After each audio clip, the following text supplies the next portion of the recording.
Hello, everybody, and welcome to this latest in the ValuesJam Deep Dive Conversation series. And today we're going to explore the wonderful topic of well-being. And Melody is here to give us a kind of short introduction to get us focused on the topic before I invite us to explore with a response to a question I have. So, Melody, over to you. Thank you so much for having me here, everyone. It's so wonderful to connect with people from all over the world. So many beautiful minds in one space, and this makes me so happy to be here. So just thank you. So that's the positive vibe and energy that I'm giving out right now. So my thoughts on well-being is really just the overarching theme that I keep coming back to is kindness. And the reason why I say that is the only solution that we have in this world right now to end loneliness. That is my mission, is to end loneliness. And that is with kindness. Our world is crying huge tears ever since 3/11 when the pandemic was declared. And we are still currently in a collective existential post-traumatic stress crisis. It's a mental health crisis. And a lot of us haven't woken up, but I have. And honestly, back then, I didn't want to live, but I didn't want my parents to have to outlive their daughter. And I made it my mission to end loneliness with kindness. And I'm back, and I'm here to just help anybody, anywhere, all over the world, to never feel like they're alone. I see each and every person here on the screen.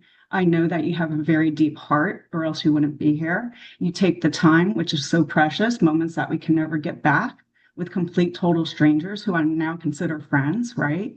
And that's the best that I have to say is that we have to make sure that we put our own oxygen mask on first, as my friend Dr. Jamie Heisman wrote a book about. If we don't do that for ourselves, and we can't be there for other people. So please remember to take care of yourselves. We all have family and friends. I myself am going through a lot of stuff with my own parents, but I neglected myself, but I'm taking care of myself now. Great. Thank you, Melody. And what I appreciate about what you've just said is that it was obviously deeply personal.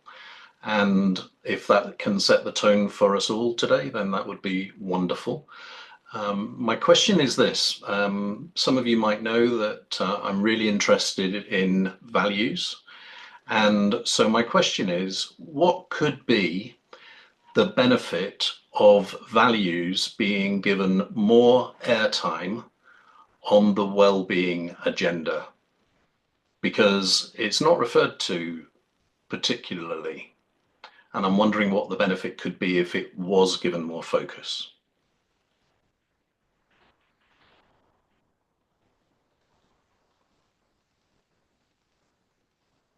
You mind repeating, please, Alan?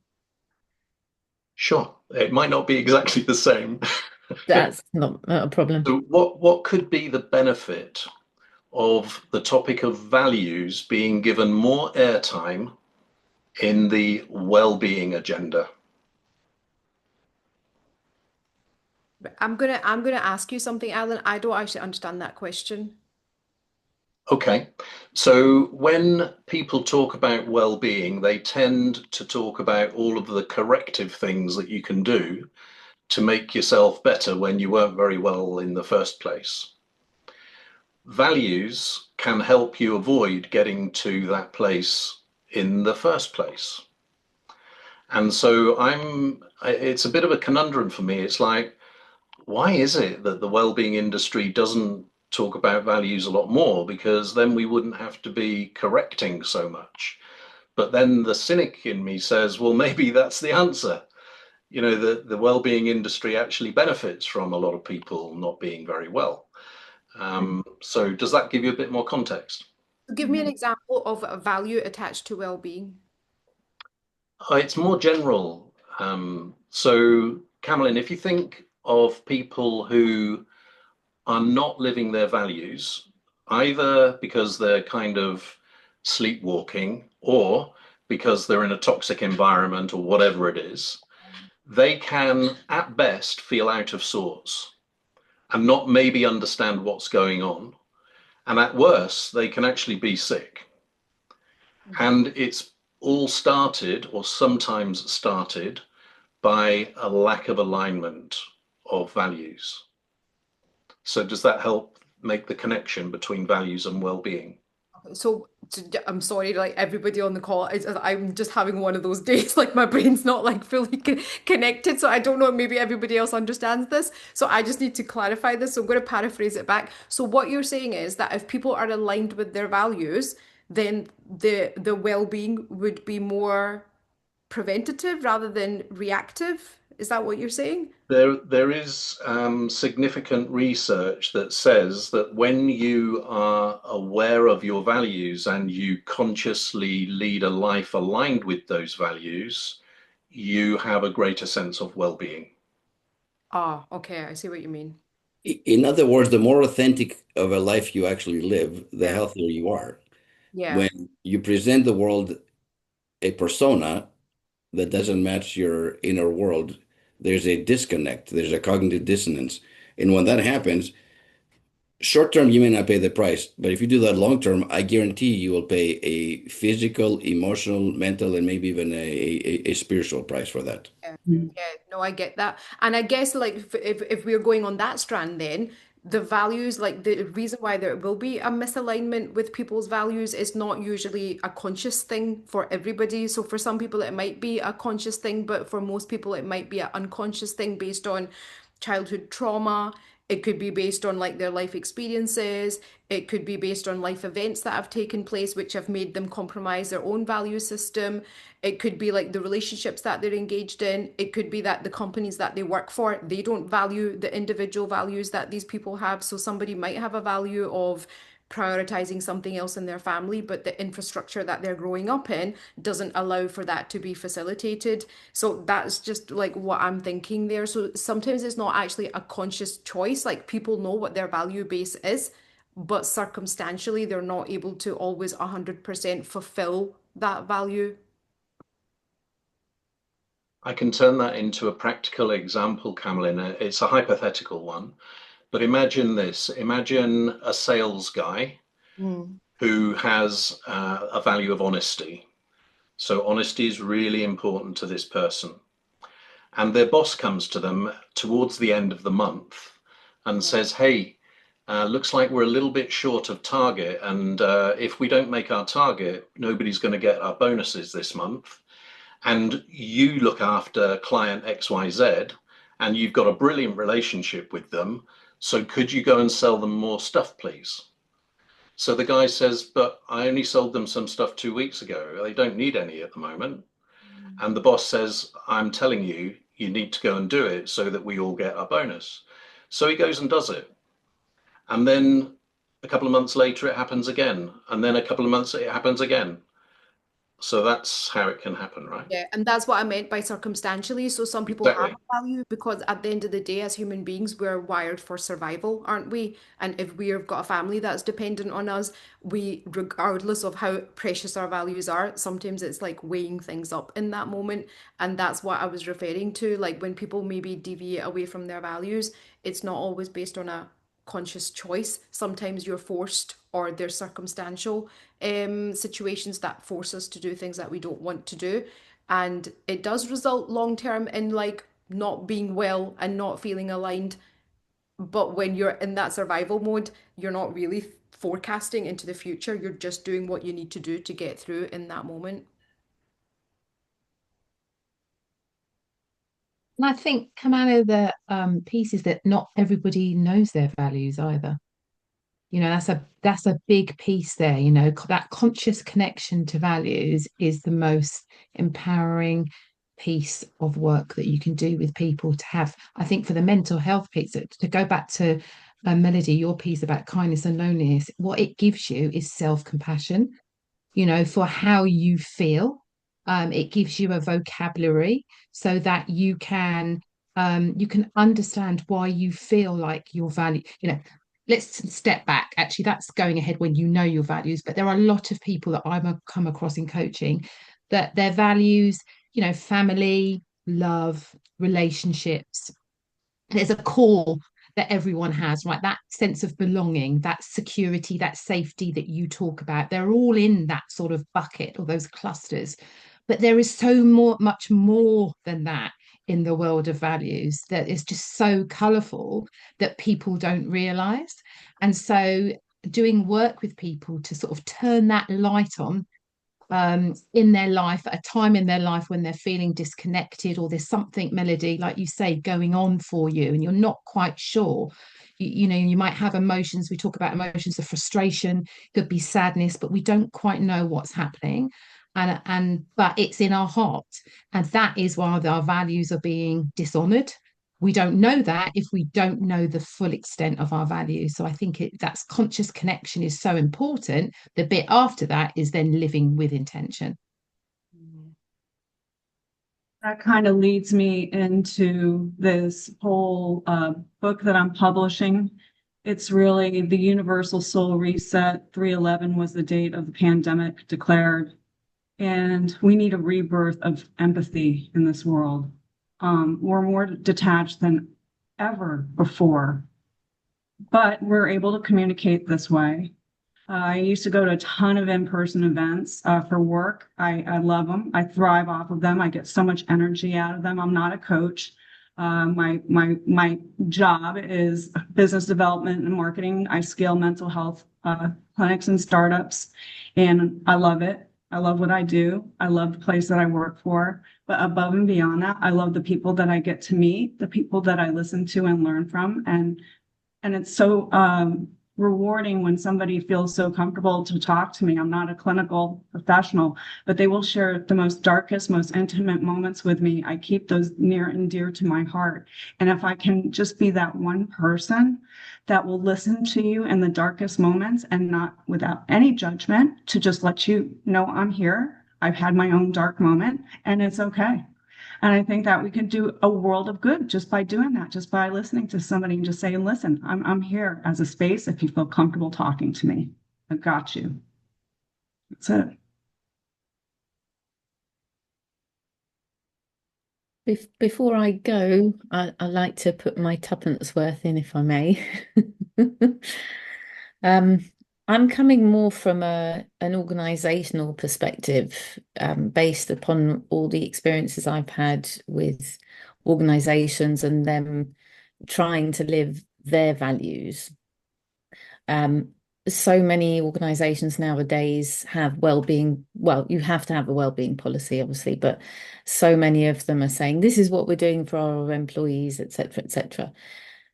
But I don't think there's anything harder in the world than living the value of placing your employees' well-being above profit. And I wonder if that's why it's not being talked about so much, because at the end of the day, if somebody's saying I'm not well enough to work and they're going to be letting people down on the spot, that's you know, how do you say that's okay, you're only losing us £1,000 or whatever it is? I mean, for me, obviously it's a no-brainer, person first, planet first. But, you know, with these bigger organizations, they are still on that journey. You know, and I come from a human resource background. That's my education. And it was not at all what I thought it would be. I thought I would be helping humans find jobs and doing right by them. And what I saw scared the living daylights out of me, got out of that field. And I got into mental health by accident. And I've stayed in it, worked with different organizations. And I myself decided one day when all this stuff went down in 3/11, I said to myself, I am tired of living for other people's dreams and promoting other people's dreams. But what do I do now? I had no kids anymore. They were off to college. My divorce just happened. I had to sell and give away everything I owned. I had no one or thing or place to pour my love into. I was let go through COVID. I mean, it was a lot in 12 months. It was enough to break anybody's soul. But you know what? I said to myself, I've got to find what makes me happy again, because there is not one person, place, or thing, nothing exogenous outside of ourselves that will truly make us happy. It's ourselves. We've got to find what our purpose is. and I found my purpose. And here we are talking about it. And it's great. It's so mind-blowing to me that we get to talk about the things that light us up and inspire us. And hopefully we can do the same for other people so they don't feel like they have no purpose or will to live. I don't want anybody to feel that way. It's terrible. Yeah. Thanks, Melody. Thank you, everyone. I've got to go, but I'm very grateful to have been part of this. Thank you. Lovely Thanks, meeting you. Sarit, and I'm going to continue what you started. So I'll watch the recording. Yeah. So as Sarit mentioned, human resources, and then Melody talked about that's where her background is. And there's a little clue in the term, right? Human resources. And just listening to what Sarit said about, looking after people, it just made me realize that a lot of organizations think of it as, well, these are expendable, disposable resources that can be replaced by another one. That's it. So that's part of the reason why there needn't be very much focus on well-being, because you're not that important. There's somebody else that can do your job who's just waiting at the door. Happening right now for everybody. It's come down. I mean, especially with AI.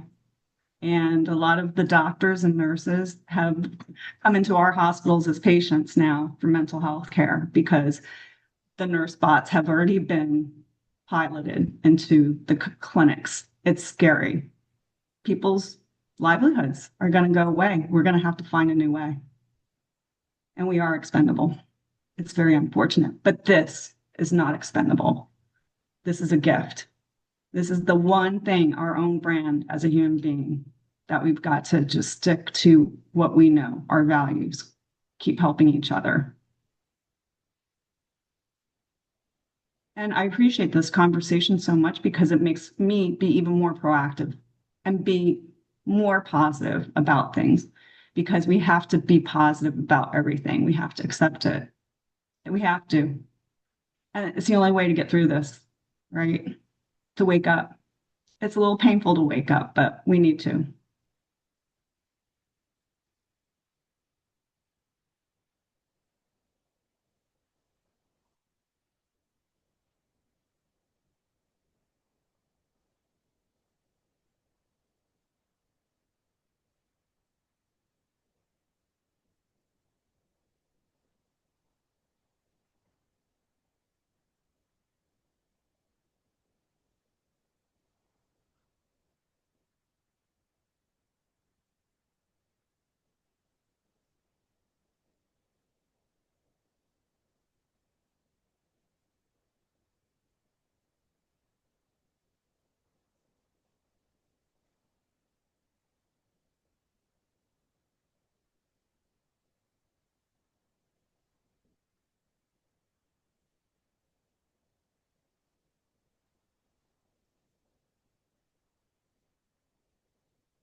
I would like to share, if I can, my journey with values and how that came about. Um, I, when I spoke about earlier about knowing your values, I knew the ones that I hold dear: my family, my children, my mum, my dad, security, safety, health. But I didn't actually know the work that you would need to do on yourself until probably I'm 58. So it would have been 54. Can you believe that at 54, I hadn't done any work on my values? And I was on a leadership development program. I was working for a global real estate firm who had just after that gone through a whole values elicitation for the whole business. for the leaders, but didn't really socialize it with the company.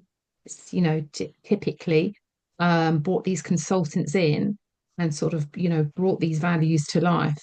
Then it did workshops with people, expected people to, you know, take them on board and emulate them and live them and breathe them. And they did put them on the wall. And the feedback through that was, well, I don't even know what my values are. So how can I know if they align with the company's values?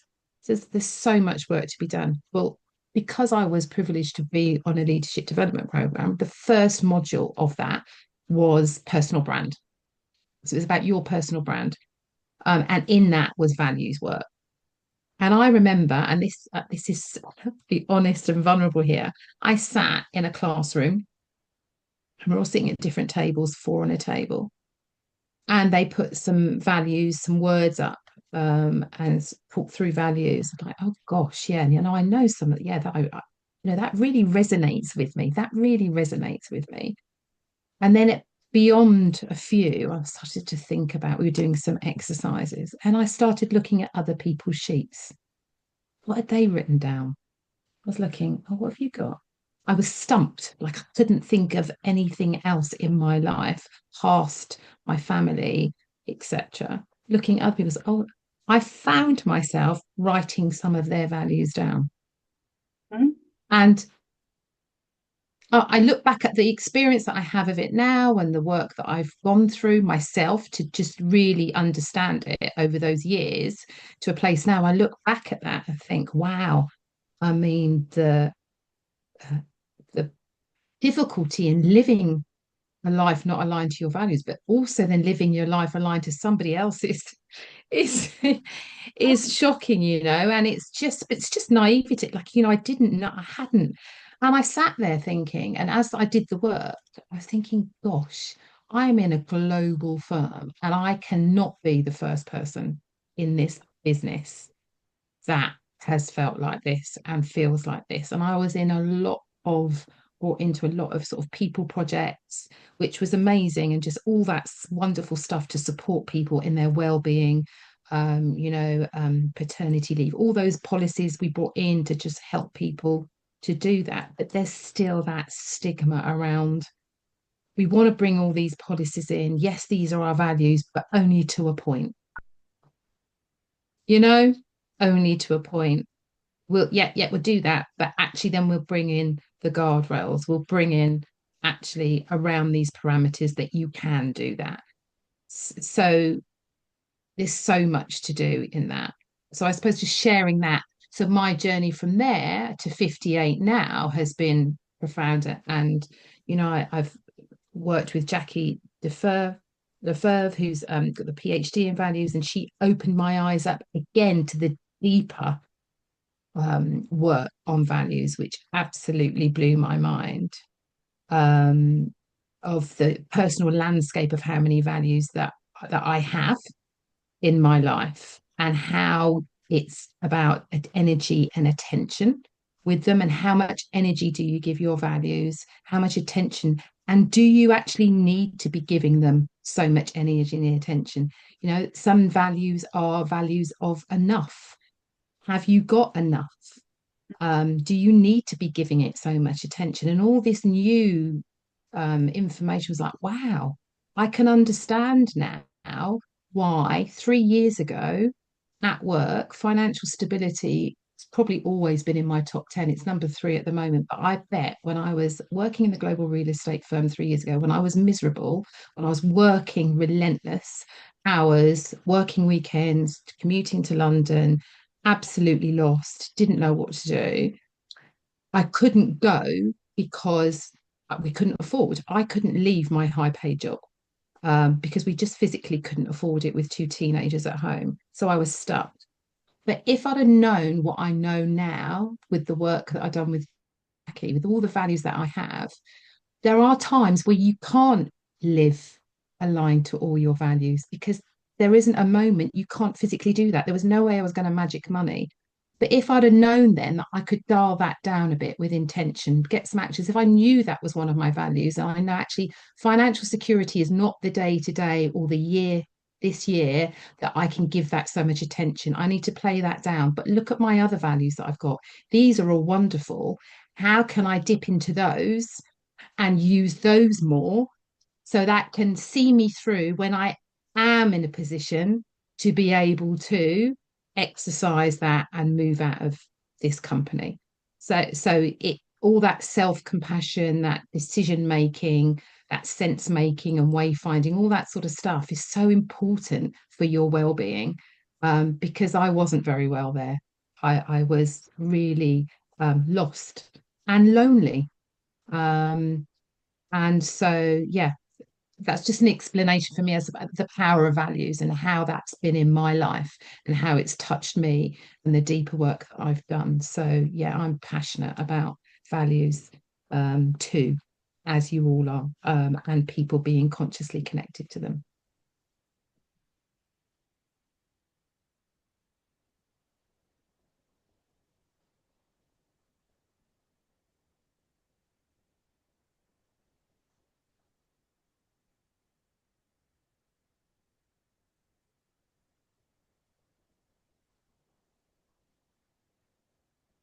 Lisa, I think you raised a really important point when you were sharing there about how we can't always necessarily be living our values as we would wish.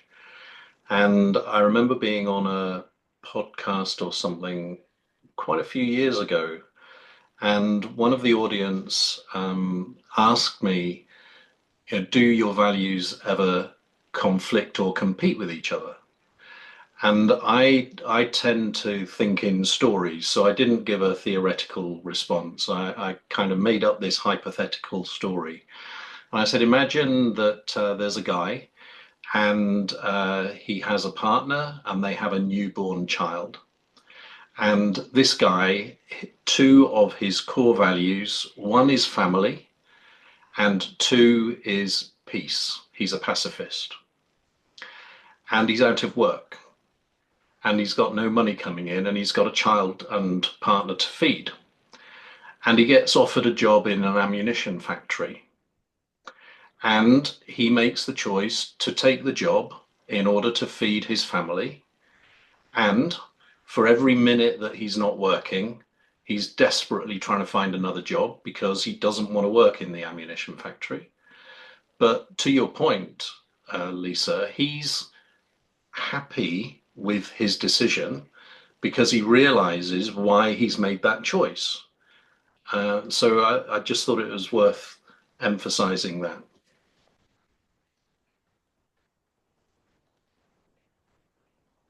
Really important.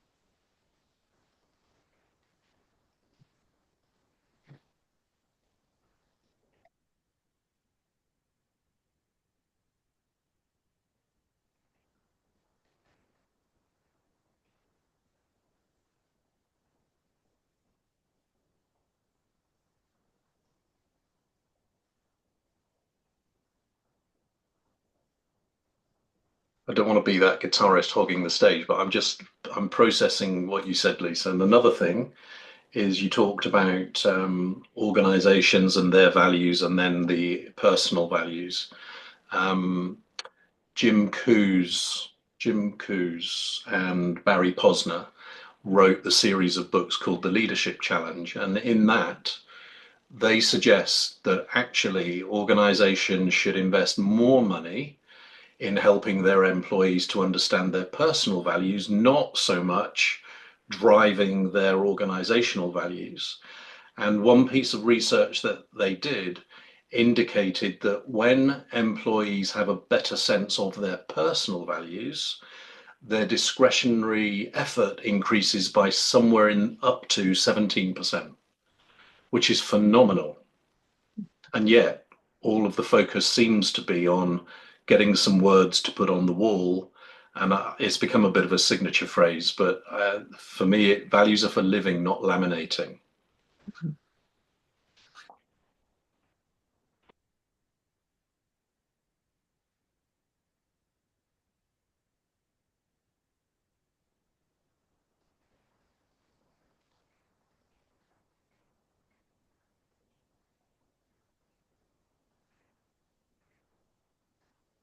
Alan, I'm really sorry. I'm going to have to dash off because I've got this other call at 6 o'clock. So if there's a recording available, I'll catch up with the rest of the conversation in that.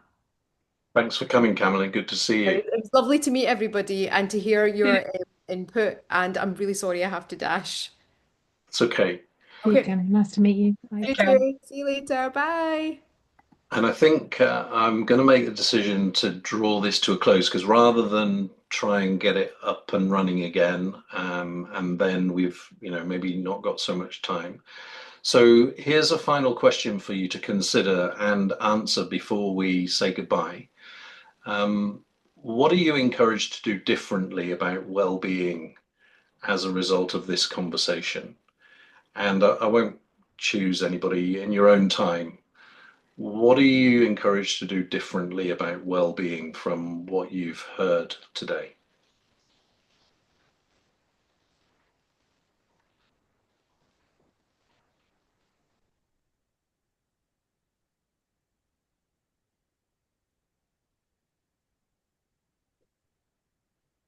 And I apologize because I missed a good chunk of it, and it's really noisy here, so that's why I'm muting myself. It was just the timing was off, but I think well-being for me is a non-negotiable at my age and at this stage of my life. It's not something that I compromise. It's not something that I go, well, that used to be a number one priority, but I'm so busy right now, it's going to be number three. It will remain number one until the day comes when I'm no longer on this physical plane, pure and simple. And I've made that conscious and mindful and deliberate decision during COVID. So Melody, very much like you, it changed my life. I almost want to say I'm almost grateful for this horrific, time in for humanity and so on, because it was a reset, and it turns out it's been a beautiful reset actually. And Alan knows a little bit about this as I'm getting to spend a lot more time in the in Europe and in Greece and decided to live a different life than I had up until that moment.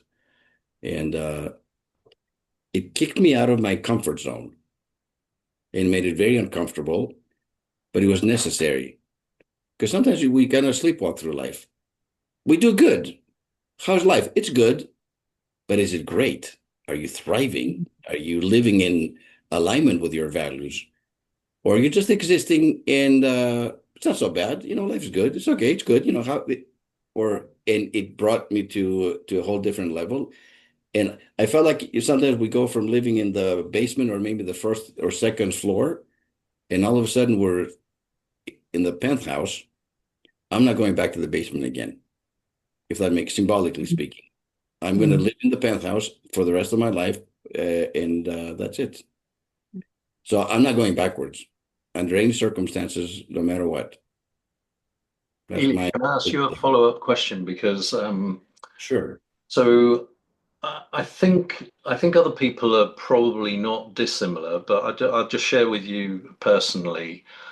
I'm not very good at recognizing the value of things that I take for granted because they're just there, right? So I've never really had sickness or illness or anything like that. I've been really lucky with that sort of stuff.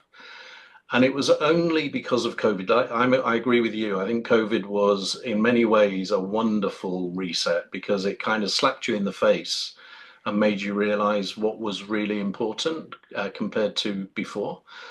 Um, but I'm feeling it now that whereas during COVID, I was like, oh my goodness, that makes me realize how important health and well-being is. But now, 2 years down the line, I feel that it's sliding again, and I'm paying more attention to other things because, well, you're okay, aren't you? So, have you got any suggestions about how to keep well-being there on its number one pedestal when there's so much temptation to do other stuff? And I would love to hear from Melody and from Lisa too on that. That's a great question. I think what happened as a result of COVID, I created certain habits because we're all creatures of habits. Whatever a habit could be positive or negative habits. that are so embedded in my nature. Like for example, my daily walk, I walk, 3 to 4 to 5 miles every single day. That's a non-negotiable. It could be snowing, it could be hot, it could be, I'm not changing that. And I've shared this before. Sometimes I don't take my phone with me, and I do what I call my gratitude walk, which has multiple benefits. Physically you're walking, but your gratitude walk, you know, you practice gratitude for even for 20 minutes, half an hour, an hour a day as you're walking, your whole day is different as a result of that. And I do that every day. And so it's not like I have 20 new habits, couple of tweaks, but they're consistent. And just because we're in 2025 and COVID is behind us, that's not going to change. I've made a commitment to myself as part of my self-care, and I'm not going backwards. So for me, I'm not slipping back because I consciously and mindfully think about it on a daily basis. It's not like, well, that was nice that I did that for a couple of years. No, it's going to be the way that I live my life for the rest of my life, period. And that's part of the self-love, self-care. Um, Mm. and I'm trying to help and coach other people to make those minor adjustments. We're not talking about changing our lives from A to Z, but we can all make some adjustments in our well-being. And we don't have to make it that big. I guess what I'm saying, don't make it that big of a deal. And if you're starting to drift a little bit and kind of go back, today's reset day. Mhm. For the month of June of 2025, make a commitment till and then you get back in track again without guilt, without shame, without beating ourselves up. I'm really glad that you're aware of the fact that you're actually slipping just a little bit because that's the beginning of resetting again. So that's great. Thanks, Elia. And I don't know if that answers your question. I'd love to hear from Melody and Lisa too on this because that's a great question. Yeah. So So, Lisa and Melody, do feel free to, sort of answer to Ilia's point, and at the same time, please also answer the question, what are you encouraged to do differently as a result of this conversation today? so as a result of the conversation today, just really, really solidifying, like I need to make sure that I connect with people outside of these four walls as much as possible in person. I've got to. That's where my life force energy really is. I mean, I love to connect with people, and that's part of my well-being. But during the pandemic, I, like you, Ilya, I exercise first thing every morning, every day. It's a walk, it's a gym, it's some kind of physical activity. It's about an hour long every day without fail. My whole life. I can't remember when I didn't miss unless I was not feeling good. But it wasn't helping me feel better. The endorphins, all those natural feel good nature's dopamine wasn't working for me. And I got nervous. And I was like, okay, maybe I'm open to taking antidepressants. This is not working, right? And I didn't want to resort to self-medicating. That never makes it better, right? So I remembered something that I used to do for my kids when they were little. I used to make these little meditations, self-hypnosis meditation, guided meditations that they could listen to as they're going off to sleep because I raised four boys. Two had autism. They're doing great, but they didn't have services when they were diagnosed when they were little. So I became a neuroscientist. I'm a neuroscientist. I'm a specialist on neurodivergency. I'm an autism advocate, and I created those for them. So what I did was during COVID, I have a YouTube channel now. I started creating them for myself. I talk about neuroscience, neuroplasticity, and then I just do a nice little mindset, like little visualizer, so you can drift off to sleep and then you can listen to it first thing in the morning. If you do that consistently, I promise you, promise you, you'll feel better. And you don't have to listen to me. You can listen to anybody. But the first and last thing that you put in that mind is going to be running subconsciously throughout the day and when you're sleeping. So better be good. So I don't watch news at all. My parents, they give me all the news I need. And news never on. And I'll figure it out if something happens. I just learned about the Beach Boy pass away from you. I really have just dialed it down from all the noise outside there because I feel like it's one big distraction anyway. And I'm not going to give up on myself because My mission's big, man. My mission is really big.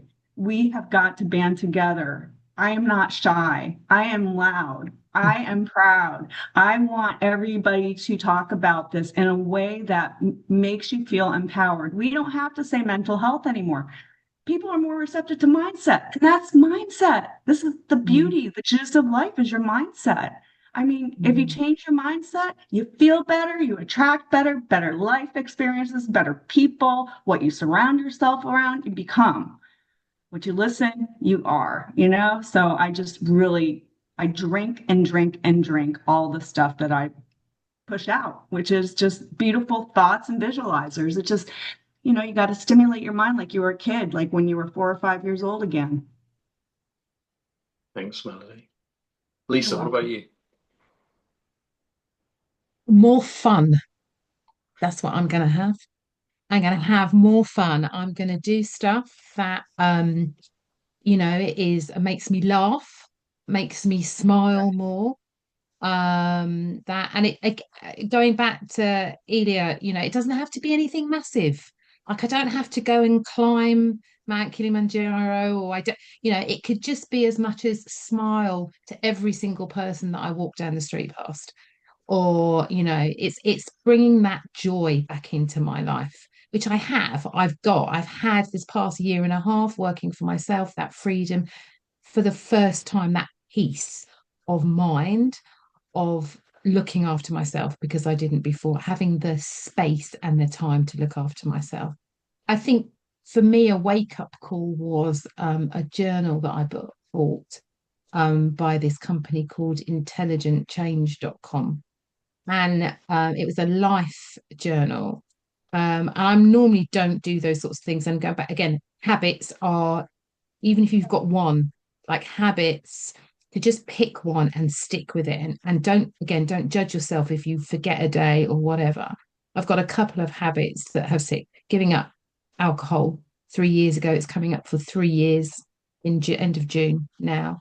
The best thing that I ever did for my mental health and my mental wealth, I would say, is that my mind is clear. I'm not overthinking. I have energy. I have more time for people. I'm not as judgy. There's so many different things that it just is so good for you. And you can actually find yourself sharing things and just wanting to listen to people more. You go out for the evening and people are all talking over each other, and or whatever. And when you're not drinking, you're in that zone and you're sitting there and you're just listening and you're asking people about themselves. That gives me joy, like listening to people's stories, doing more of that. That's what I want to do. I want to listen to people's stories. My husband has just, he lost his purpose 5 years ago. He was a fireman in the fire brigade for 30 years, and he retired. He didn't want to, but it doesn't make it financially possible to stay on because it affects your pension. So he had to leave. And he's been trying to find his purpose for 5 years. He has just found a job now, and he didn't want a big, what the realization was, he didn't need to have some big career that he had before. He's had it, and it's amazing. And he has those memories.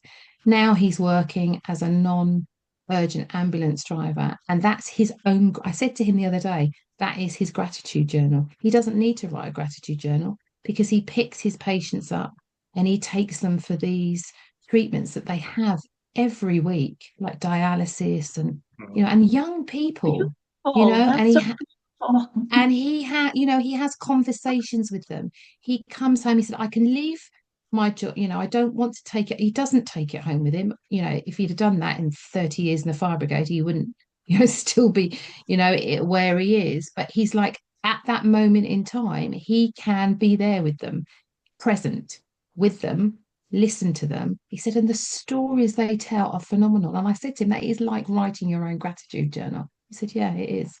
So it is that joy. It's that, I think, that kindness is giving back to people and listening to people and asking them about themselves and their stories. So, and that's joyous. Thanks, Lisa. And Um, if I could ask you, when are you going to have the first opportunity to put into practice what you've just described? Do you know what? Tomorrow morning. So I, like you, Elia and Melody, I have a dog and we walk regularly. When my husband's not walking, he'll come with me and we have a whole group of others that we walk in the morning. So yeah, tomorrow morning Brilliant. Okay. I'm going to have a Mine, chat with them. what's come through really strongly for me is the importance of, you just mentioned the word being present. Um, Last year, I decided to take a new strategy to my kids' birthdays. And so instead of getting them a gift, I told them that what I wanted us to do was to spend time together focused on something that they really enjoyed doing. So, 2 weekends ago, my eldest daughter and her son, Jacob, who's 6, we went to the beach in the south of England. She is an English teacher. She's also got twin girls who are 2, so she's a very busy parent, but she likes creative writing. So what she said was, could we go to this place by the beach? Dad, could you take Jacob down onto the beach and play in the mornings so that I can do my creative writing? And then in the afternoons we'll do stuff together. So that's what we did. And tomorrow morning I'm taking my eldest son to Porto for the weekend. He likes wine and port and stuff like that. So we're visiting a couple of port houses, going for some nice meals and things like that. So for this weekend, this conversation has just reminded me that I'm really going to suck it up when I'm with Jack and be with him, because it's important, precious time. So thank Mm. you for that. So that's our values jam. And Melody, thanks again for coming along and doing the introduction. Elia and Lisa and the others that came and left before we finished. It's been a brilliant conversation. So thanks very much. Thanks Thank for you all.